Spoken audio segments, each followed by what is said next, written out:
Well, John Neal, I'm going to steal a line that you've said a couple of times here before. In reference to the Red Bank Lions, they're kind of like a Rubik's Cube. When you put it together, it's beautiful. And what a beautiful puzzle the Red Bank Lions are here, ladies and gentlemen, coming to you from Red Bank High School, our post-game wrap-up. We watched the girls and the boys compete just, moments ago. The girls on Red Bank, not so lucky as the boys. Soddy Daisy getting the victory on the girls' side, 53-34 on the boys' side that's finished just moments ago. It was the home team, the Red Bank Lions, getting a very convincing victory, 21 points, 91-70 over the Soddy Daisy Trojans. And, John, I'm going to kick it to you. Let's start with the girls here. We did get to interview a standout for Soddy Daisy, and that was Miss Morgan Hopkins, who finished with 21, I believe. And, John, what is something you can take from her play tonight and something you can take from Soddy's play in general that kind of pushed them forward in getting that win over a Red Bank squad here?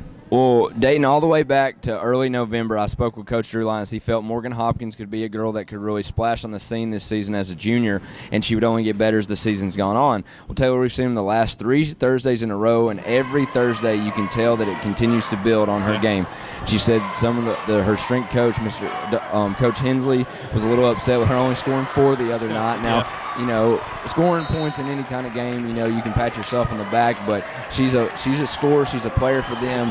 And you could tell with the camaraderie that her and Alexis Tremere have had down low, it's starting to really open things up for Soddy Daisy. And just putbacks, free throws, a little outside game. And one key thing that even she said in our interview is not fading away. Morgan Hopkins early in the season was, tending to fade away, and some shots were short.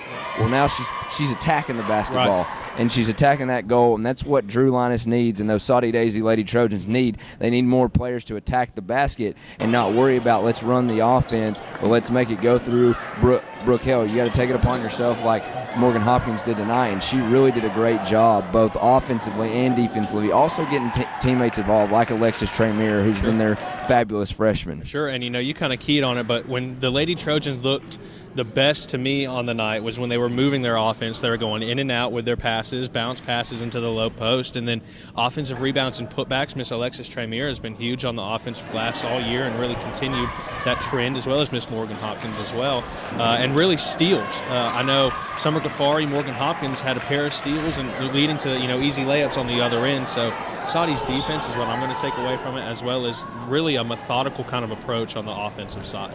And something else that I want to say is, again, the only bad thing to take away from Soddy Daisy is, as we have seen them, is a long season is wearing upon them, and that's why it's so important that they get that win tomorrow night against McMinn County and seize control of that 4th district spot, and also get a win on Sale Creek and get some time to rest up, because they won't play until next Friday after Monday because of the district tournament seeding. So that's really good for them to rest up and get their legs under them, because they're still playing really good basketball. You can just tell some fatigue and needing to get some more of that deep bench they have, because they dress a lot of girls to be able to step up late in the season. Sure, and we're gonna move things over now to the boys' side.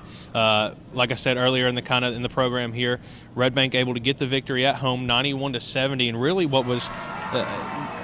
They led 20-something points at halftime, finished the game with 21 points in the victory here. It's not something that Red Bank really struggled at times. They had a big lead going into halftime and really kind of played their game tonight, wouldn't you say, John? Yes, the one thing that you do not want to do, absolutely not want to do with Red Bank, is turn it into a track meet. If you try to run up and down with Red Bank, they will tear you apart and they'll send you back home. That's just what they do when it comes to basketball. But if you can slow them down, get him with a trap, slow down Malik McConnell from driving and kicking and dishing out, because he's the best passer that I've seen all season long, that's how you have to make Red Bank play a half-court game. Tonight, Soddy didn't make him play a half-court game. They were trying to go shot for shot with them, and with all honesty, it would have been a whole lot larger of a lead or a bigger blowout, maybe even in the first half, if it wasn't for Jacob Floyd and Andy Wright's precision shooting for the Trojans.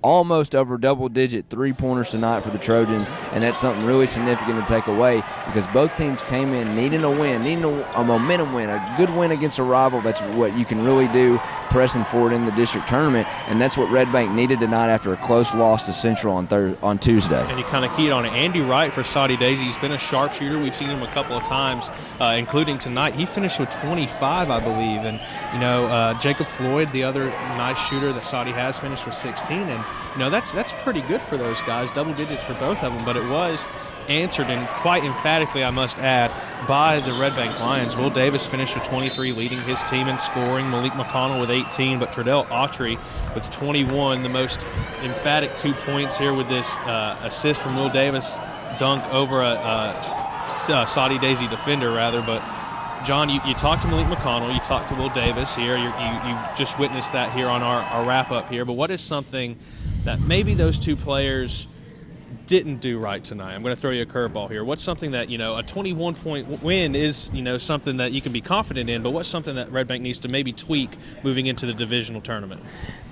Keeping that intensity up. Out of halftime, they kind of stumbled a little bit, but that's what Soddy Daisy does. They come out at halftime, they catch you sleeping because of big leads they've been in, and then they get back in the game, and that's just it.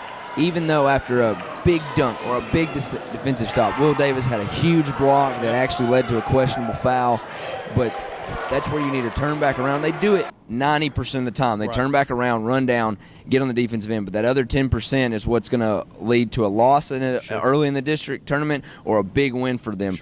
And the one thing that I also want to take away is, again, I can't say it enough, Tredell Archer, he can play on my basketball team any day of the week. The silent, humble forward utility man for Red Bank, again, shows great poise and great presence down to being an undersized small forward, playing the power forward slot for Red Bank and holding his own down in the post. He can slash. He's got an outside game. He showed it tonight, but he can finish it around the rim better, almost as good as Kevin Cameron over there at Tyner. I would say both of them are probably the best finishers around the rim, besides the guys who can just get up and flat up just slam it down like a Ryan Montgomery.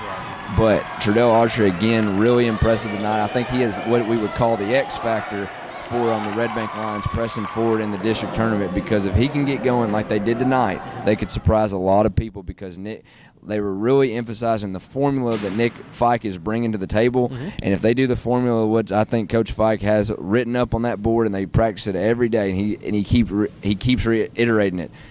Play the formula, we'll win games. Don't play the formula, we'll lose games. So that's what I have for Red Bank, because, again, they were highly impressive tonight with just their big three, Malik Davis and some of those other guys off the bench. They were clicking on all cylinders tonight, Taylor. The last thing I want to add before we dip on the night, ladies and gentlemen, coming into the game, our RCS insider, Zach Kirby, actually called me on the phone. We had a few minutes of conversation, and he told me, Will Davis is that player to watch. Believe the hype. And, ladies and gentlemen, you need to believe the hype. Will Davis, when he gets going, is a lot like an Adrian Thomas at McCallie. He's that spark plug that gets his team going, in addition to Tredell Autry and Malik McConnell. But that's on another night. We can spend a whole hour talking about those guys here. But we're going to sign off from Red Bank High School. For John Neal, I'm Taylor Ellis.